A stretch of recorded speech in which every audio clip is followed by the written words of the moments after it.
Olá, irmãos, graça e paz. Quero compartilhar com os amados um texto que se encontra lá no livro do profeta Jonas, capítulo 4, do versículo 1 até o versículo de número 4. A palavra de Deus nos diz assim: Mas isso desagradou extremamente a Jonas, e ele ficou irado.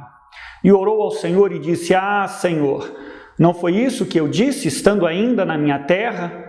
Por isso é que me apressei a fugir para Tarsis, pois eu sabia que és Deus compassivo e misericordioso, paciente e grande em benignidade, e que te arrependes do mal.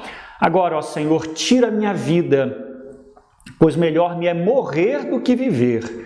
Respondeu o Senhor: é razoável essa tua ira? Amém. Até aqui, meus irmãos. Queridos, a palavra de Deus, lá em Provérbios, capítulo 4, versículo de número 23, nos ensina que eu e você devemos guardar o nosso coração. Para o judeu, a sede do ser estava no coração. Quem nós somos é exatamente o nosso coração. Por isso, então, guarda o teu ser, guarda o teu coração. É isso que a palavra de Deus nos ensina. Quem somos e o que fazemos procede do nosso coração. Então, o que entra no nosso coração, obviamente, vai nos influenciar, vai moldar o nosso caráter, vai influenciar as nossas ações e decisões. O coração pode ser um vaso de bênçãos. Lá em Provérbios capítulo 4, versículos 20 e 21, nós podemos abrigar a palavra do Senhor. Nós podemos abrigar as orientações do Senhor nosso Deus. Nós podemos, enfim, encher de graças e virtudes da parte do Senhor.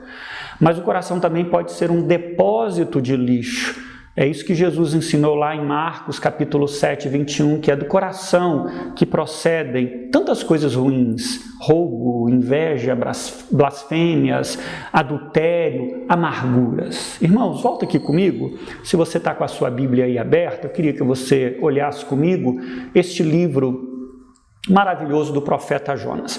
Esse livro é todo ele dedicado ao amor e a misericórdia incomparável do Senhor nosso Deus. Quer mostrar o quão misericordioso é o Deus de Israel. A história é uma história muito simples. Jonas recebe um chamado, um comissionamento. Isso você pode ver lá em Jonas capítulo 1, versículo 1 e 2. Quando Deus chama e diz assim: Jonas, vai a Nínive. Vai a Nínive, e Nínive era a capital política do Império Assírio, e lá você vai pregar aos moradores que o pecado de Nínive tem chegado à minha presença. Esse é o comissionamento, esse é o chamado de Deus para Jonas, e o que Jonas faz? Jonas simplesmente desobedece ao chamado de Deus e foge, ou pelo menos ele tenta escapar da missão que Deus conferiu e confiou para ele. Jonas capítulo 1, versículo 3 fala isso de maneira muito clara, que ele fugiu, ele desobedeceu ao Senhor. Mas por que o profeta, e a pergunta, desobedeceu ao Senhor? Ora, ele era um profeta de Deus, um homem de Deus. O texto que lemos nos fornece a resposta, e a resposta está lá no versículo de número 2, quando a Bíblia diz assim: E ele orou ao Senhor: Senhor, não foi isso que eu disse quando ainda estava em casa? Segundo a Nova Versão Internacional. Foi por isso que me apressei em fugir para Tarsis. Eu sabia que tu és Deus misericordioso e compassivo, muito paciente, cheio de amor, e que prometes castigar, mas depois te arrependes. É isso que fala. Jonas, ele se sente irado por causa da misericórdia de Deus pelos assírios, porque ele não queria que Deus manifestasse misericórdia para aquele império, para aquela gente, para aquele povo. Mas a ira do profeta, essa ira que ele sente, irmãos, na verdade, aliás, não é a raiz, é o fruto. Aliás, não tem só um fruto, são vários frutos, mas é fruto de um coração amargurado.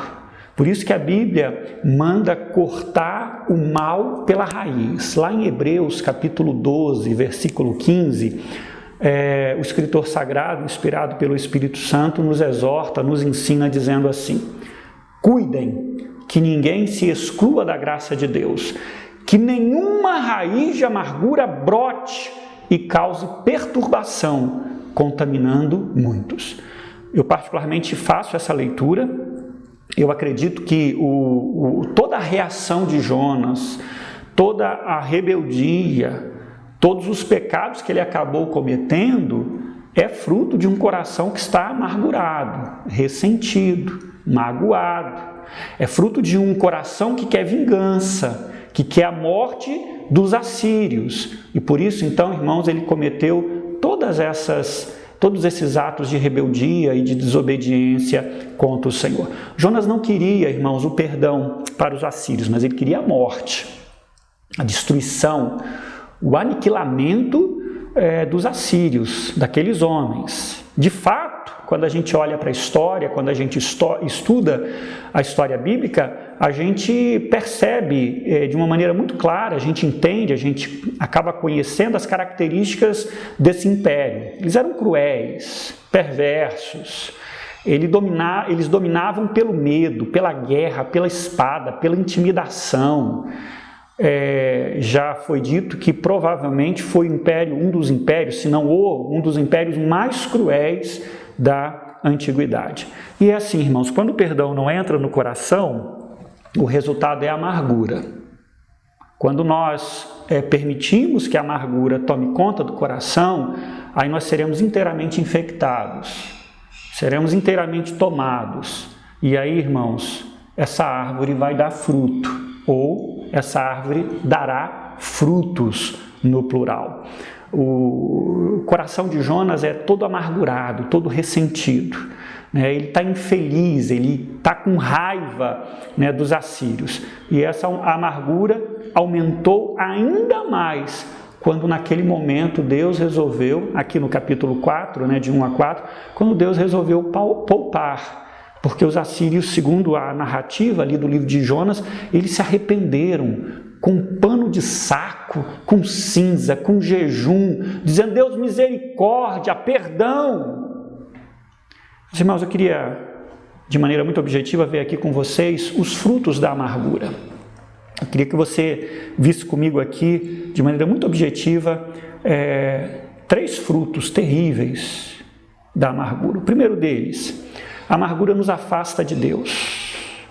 A amargura tem afastado muita gente da presença do Senhor. E eu não falo e não me refiro inicialmente a ímpios, também, mas de gente que professa o nome do Senhor.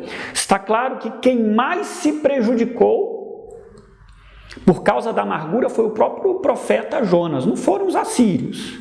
E é assim mesmo, quem mais se prejudica com a amargura é o próprio amargurado. Isso é constatável.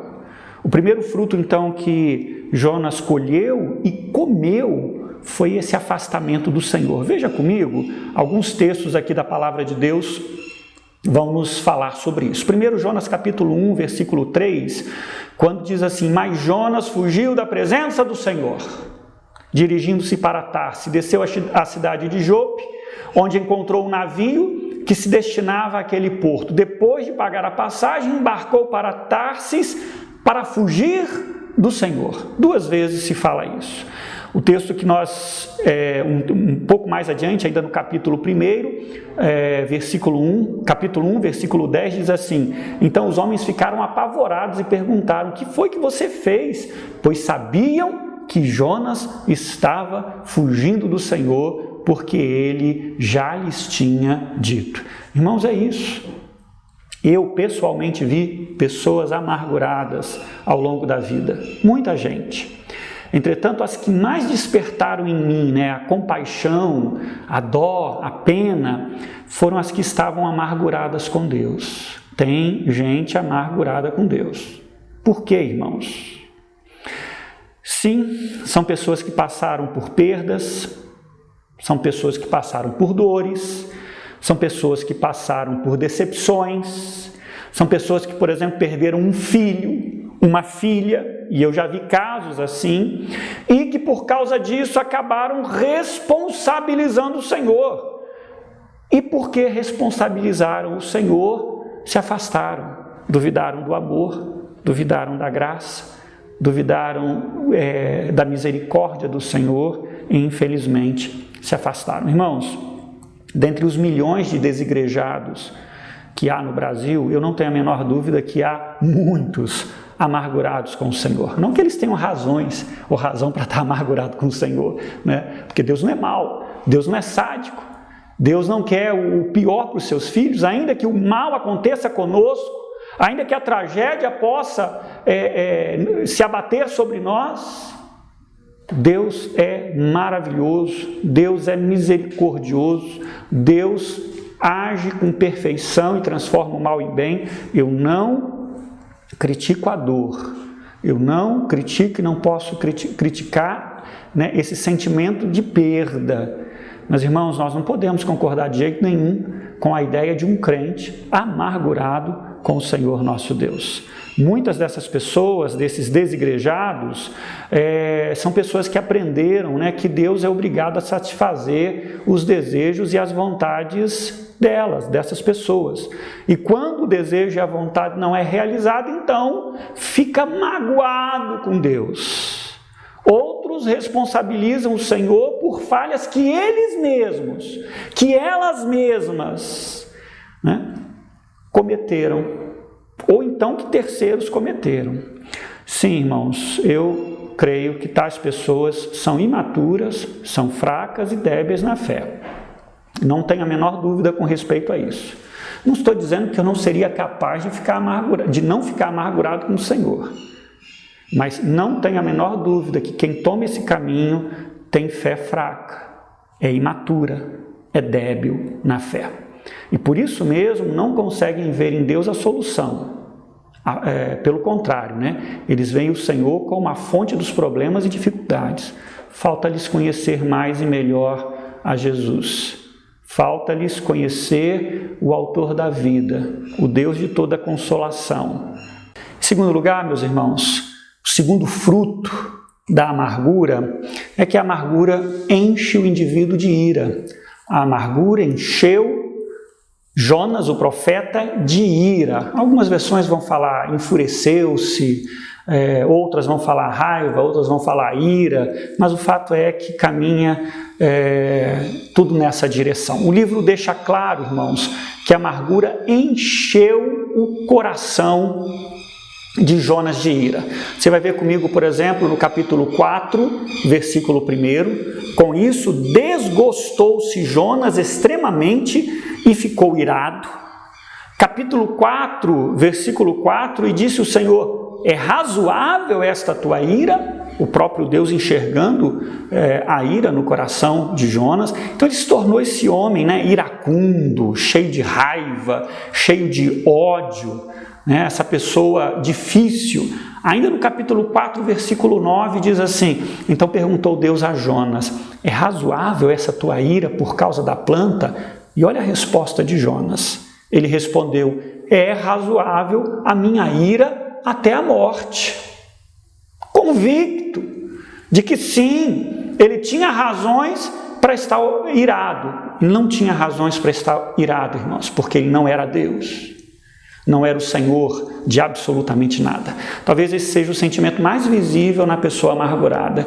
Tive experiências também nessa área de ver pessoas que sofreram, que perderam, que foram traídas. Eu me recordo de uma mulher que disse, olhando nos meus olhos, que iria com todo o ódio do mundo, com toda a raiva do mundo para o caixão, mas que não perdoaria. E é assim.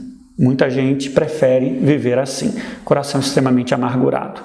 O semblante dessas pessoas reflete isso, raiva, ódio, ira. O desejo é de vingança.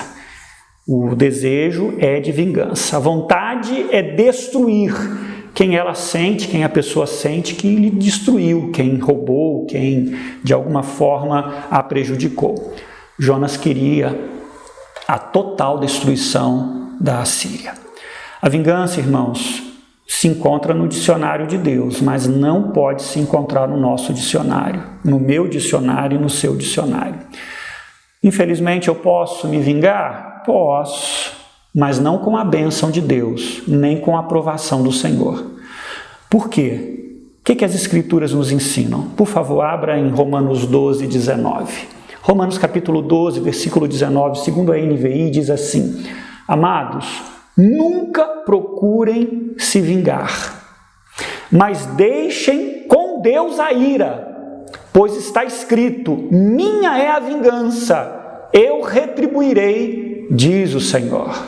A vingança não pode ser realizada por mim nem por você. A justiça tem que ser feita por Deus, pelo Deus vivo e verdadeiro. Em vez, irmãos, de nós planejarmos a vingança e de nós nos consumirmos de ódio, porque é isso que acaba acontecendo, eu e você devemos pedir ao Senhor que tome nas mãos dele, que ele tome as nossas dores, o nosso sofrimento, as injustiças que eu e você já sofremos ou que iremos sofrer, ou que estamos sofrendo, melhor dizendo. E eu termino esse tópico aqui com o Salmo 37, versículo de número 2, quando o salmista nos orienta e diz assim, evite a ira e rejeite a fúria, não se irrite, isso só leva ao mal. Coloque nas mãos do Senhor, deixe nas mãos de Deus, deixe nas mãos do Deus que julga corretamente e que faz todas as coisas com perfeição. Amém? Esse é o segundo fruto. Em terceiro lugar, a amargura também rouba a vida. E tem gente que literalmente está perdendo a sua vida, jogando a sua vida fora. O texto nos mostra que a amargura roubou a vontade de Jonas viver. Jonas não queria mais viver. Ainda lá no barco, ele basicamente se entrega à morte ao declarar que a tempestade seria acalmada se ele fosse jogado ao mar. Isso era na cabeça dele. Capítulo 1, versículos 11 e 12. Ele não fala em pedir perdão ao Senhor. Por quê? Porque ele está tomado de raiva. E agora ele desistiu da vida. Está rebelado contra Deus. Em orar e pedir a misericórdia do Senhor. Deus tem misericórdia, Senhor, eu errei. Acalma essa tempestade. Não. A solução, segundo o próprio Jonas, eu preciso morrer. Me joga no mar.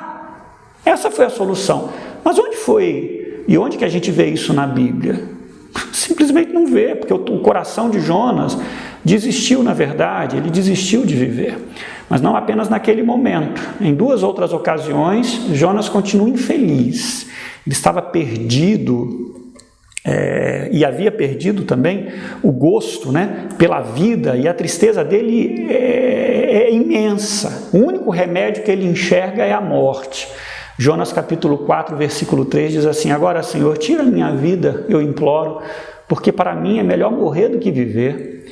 Jonas capítulo 4, versículo 8, com isso Jonas desejou morrer e disse: para mim seria melhor morrer do que viver. Irmãos, é assim mesmo. Guardar a amargura, além de tirar a alegria de viver, pode causar ainda mais sofrimento.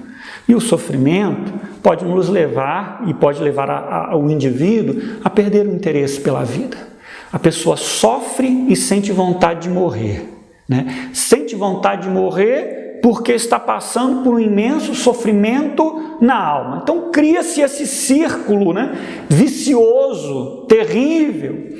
E eu acredito, irmãos, que grande parte da infelicidade que alguns estão carregando na alma diz respeito a questões da amargura e ressentimentos não resolvidos. A gente que está triste, gente que está sem gosto pela vida, gente que só anda com o coração doído, dolorido, gente que não vê mais alegria e prazer em nada, porque a amargura, falta entrar o perdão divino, falta você, em nome de Jesus, se livrar desses grilhões, dessas amarras, em o nome do Senhor Jesus. Irmãos, peça ajuda ao Senhor e deixe a amargura aos pés da cruz de Cristo. Ele é justo e justo juiz. Ele pode socorrer, Ele pode resolver os nossos problemas em nome de Jesus. Não do jeito que você quer, Jonas queria que aquele povo fosse eliminado, né? E não foi isso que Deus fez, pelo menos não naquele momento, fez depois, né? Não permita ser escravo do ódio, meu irmão, em nome de Jesus, do ressentimento, da amargura, né? Contra quem quer que seja. Peça ao Senhor que lhe ajude a perdoar e a esvaziar o seu coração do mal. Faça como o salmista, né?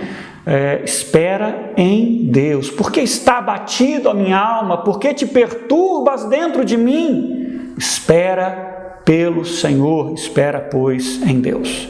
Amados, eu termino aqui. A amargura é um mal que infelizmente está presente no coração de muitos servos de Deus. Jonas não é exceção, não. Na minha caminhada pastoral, na minha caminhada na igreja, mas eu vi muita gente mesmo amargurada.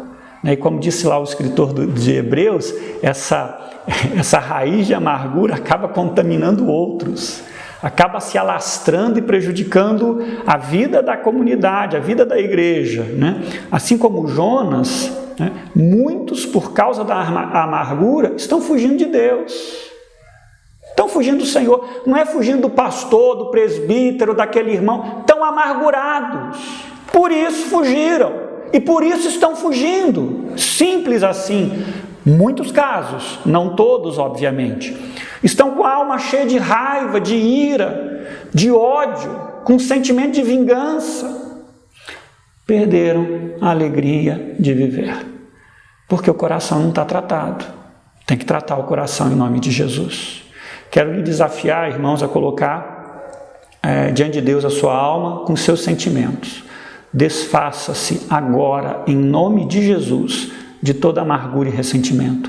Não há nenhuma bênção ou vitória no caminho da amargura. Não há. Não há nenhuma bênção ou vitória no caminho da amargura.